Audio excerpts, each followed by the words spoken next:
Good morning students, कैसे हैं आप सब। उम्मीद करती हूँ आप लोग अच्छे होंगे। आज आपकी वर्कशीट नंबर 20 आई है, इसे अच्छे से लेबल कर लीजिए, डेट डाल दीजिए, क्लास सब्जेक्ट, अपना नाम, अपने टीचर का नाम लिख लीजिए। चलिए पढ़ना शुरू करते हैं। प्यारे बच्चों, आज हम लेखक प्रेमचंद द्वारा लिखी कहानी नादान दोस्त पढ़ेंगे।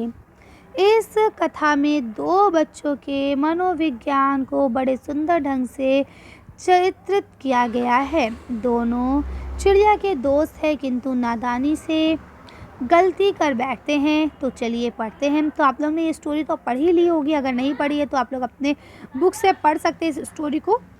फिलहाल स्टोरी का जो हिस्सा दिया गया है हम उसे पढ़ लेते हैं। केशव के घर के कानिस के ऊपर एक चिड़िया ने अंडे दिए थे।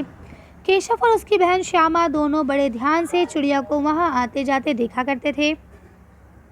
सवेरे दोनों आंखें मलते कानिस के सामने पहुंच जाते और चिड़िया दोनों को वहां बैठा पाते। यहाँ तक क्लियर है। दो बच्चे थे, उनके घर के कानिस यानी छज्जा होता है ना, उसके ऊपर आके चिड़िया ने अंडे दिए थे।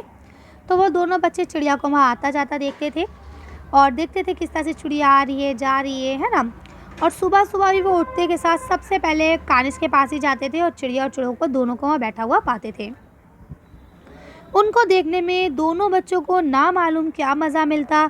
दूध और जलेबी की सुध भी नहीं रहती, यानी खाने पीने का भी होश नहीं रहता। वो लोग बस उन्हीं चिड़ियों को और चूड़े को और उसके घोंसले को देखते रहते और अपनी दूध जलेबी को भी भूल जाते। दोनों के दिल में तरह तरह के सवाल उठते। अंडे कितने बड़े होंगे, किस रंग के होंगे, कितने होंगे, क्या खाते होंगे, उनमें से बच्चे किस तरह निकल आएंगे। ठीक है, यानी अब क्या हुआ कि बच्चे हैं छोटे छोटे, तो उनके मन में ढेर सारे सवाल उठते हैं। जैसे बाप से कह दिया जाए स्कूल खुल रहे हैं, है ना, तो आपके मन में ढेर सारे सवाल उठेंगे ना। कब से खुल रहे हैं, सुबह कितने बजे जाना होगा, छुट्टी कितने बजे होगी, कौन कौन से टीचर हमें पढ़ाएंगे, कितनी बुक्स लेके जानी होंगी, आएंगे ना बहुत सारे सवाल।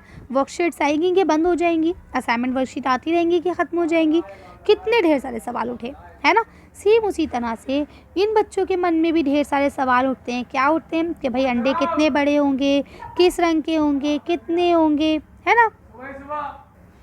तो इस तरह से उनके सवाल उठते रहते थे। अब क्या बोलते हैं, उनमें से बच्चे किस तरह से निकल आएंगे, बच्चों के पैर कैसे निकलेंगे, घोंसला कैसा है।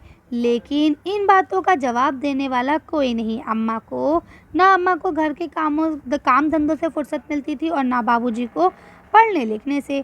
यानी मम्मा पापा दोनों लोग अपने अपने कामों में लगे रहते थे और बच्चों की बात कोई भी नहीं सुनता था।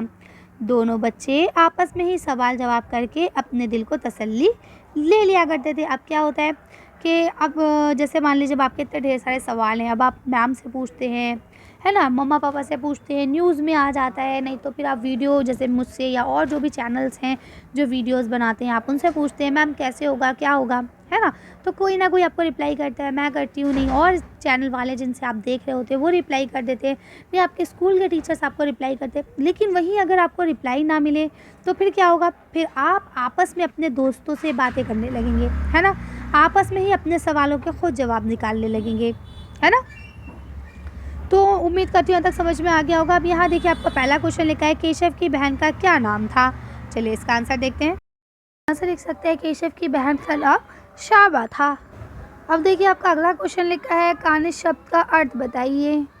तो आप यहाँ से लिख सकते हैं कि दीवार के ऊपरी भाग में सुंदरता के लिए बाहर की ओर निकाला हुआ थोड़ा सा अंश। जैसे ये मान लीजिए आपकी दीवार है, इसमें ऐसे हल्का सा निकालते हैं। जनरली ये खिड़की या दरवाज़ों के आगे निकला हुआ होता है, छज्जा टाइप का होता है ना, इसे हम लोग कानिस कहते हैं। कर लेंगे।